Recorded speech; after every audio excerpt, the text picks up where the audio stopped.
ఒకరోజు పేరెంట్స్ ఒక బాబును అంటే ఒక 2 ఇయర్స్ ఓల్డ్ బాబుని తీసుకొచ్చారు. కంప్లెయింట్ ఏంటంటే ఒక 2 డేస్ నుంచి బాబు డ్రౌజీగా ఉన్నాడు. అంటే ఆల్మోస్ట్ 24 అవర్స్ నిద్రపోతూనే ఉన్నారు. మధ్యలో ఫుడ్ ఇస్తే తినేసి మళ్ళీ అగైన్ నిద్రలోకి వెళ్ళిపోతున్నారు. తర్వాత ఒకవేళ నడిపించినా కానీ చేయి పట్టుకుని నడిపించినా తూలుతూ నడుస్తున్నాడు. That is the main complaint. So ఈ కంప్లైంట్స్తో ఆ పేరెంట్స్ రావడం జరిగింది.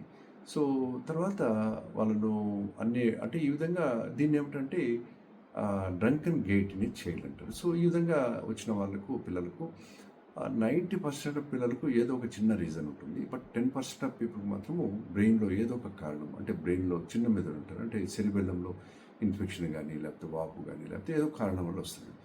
బట్ ఎక్కువ మందికి 90% ఆఫ్ పీపుల్కు ఏదో చిన్న రీజన్ ఉంటుంది. సో ఆ రీజన్ ఐడెంటిఫై చేయడం అనేది చాలా ఇంపార్టెంట్. సో నేను ఫస్ట్ ఏమిటి మామూలుగా రొటీన్గా ఏమైనా ఫీవర్ వచ్చిందంటే లేదన్నారు. తర్వాత కింద పడ్డారా, ఏమైనా తలకు దెబ్బ తగిలిందంటే ఆడుకునేటప్పుడు అది కూడా వాళ్ళ పేరెంట్స్ లేదని చెప్పారు. తర్వాత ఇంకా వేరే కారణము అంటే ఏమన్నా ఈ మధ్య కొత్త రకమైన ఫుడ్ ఏమన్నా స్టార్ట్ చేశారా, అవుట్ సైడ్ ఫుడ్ ఏమైనా పెట్టారా అంటే అది కూడా ఏం లేదు, ఇంట్లో చేసిన ఫుడ్డే పెడుతున్నాము అని చెప్పారు. సో బాబుకి ఏమన్నా ఈ మధ్య ఇంకా వేరే ఇష్యూస్ లూజ్ మోషన్స్ కానీ అట్లాంటివి ఏమైనా ఉన్నాయని చూస్తే అవి కూడా లేవని చెప్పారు.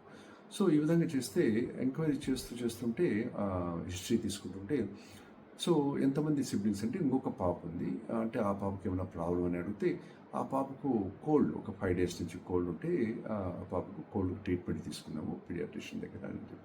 సో కాకపోతే అడిగేటప్పుడు ఎంక్వైరీ చేసేటప్పుడు ఒకటి చెప్పారు, ఒక ఇన్ఫర్మేషన్ ఏమిటంటే ఒక 2 days back syrup cough syrup అంతా పూర్తిగా ఖాళీ అయినట్టు చెప్పారు. అంటే అది వాళ్ళు ఏమనుకున్నారంటే కింద పడిపోయి పూర్తిగా పోయిందేమని అనుకున్నట్టున్నారు. సో అడిగేటప్పుడు ఖాళీ అయినప్పుడు నాకు క్లూ దొరికింది. సో అది ఎక్కడుందంటే ఆ టేబుల్ పైనే పెడతాంట, అన్ని మెడిసిన్స్ అక్కడ టేబుల్ పైన. సో ఈ బాబు ఏం చేశారంటే అది తీయగా ఉంటుంది కాబట్టి కాఫ్ సిరప్ అనేది పూర్తిగా తాగేశాడు. దానివల్ల ఈ విధంగా డ్రౌజినెస్ వచ్చింది.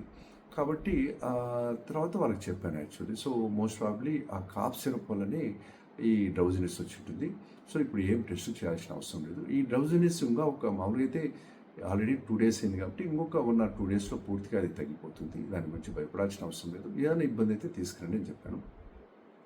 ఒక 2 daysలో అది పూర్తిగా నార్మల్ అయిపోయాడు ఆ అబ్బాయి. నార్మల్ ఫుడ్ తీసుకోవడం, మళ్ళీ అన్ని యాక్టివిటీస్ నార్మల్ అయిపోయాయి. సో దీంట్లో అందరు పేరెంట్స్ అంటే చిన్న పిల్లలు ఉండే పేరెంట్స్ గుర్తుపెట్టుకోవాల్సిన విషయం ఏంటంటే మందులు ఏదైనా కావచ్చు, అది సిరప్ కావచ్చు, ఇలాంటి పెద్దవాళ్ళు వాడే ట్యాబ్లెట్స్ కావచ్చు, అవన్నీ పిల్లలకు రీచ్లో లేకుండా చూసుకోవాలి. అంటే హిడెన్ ప్లేస్లో పెట్టుకోవాల్సిన అవసరం అనేది చాలా ఇంపార్టెంట్. కాబట్టి ఇది ప్రతి ఒక్కరు గుర్తుపెట్టుకోవాల్సిన అవసరం ఎంతైనా ఉంది.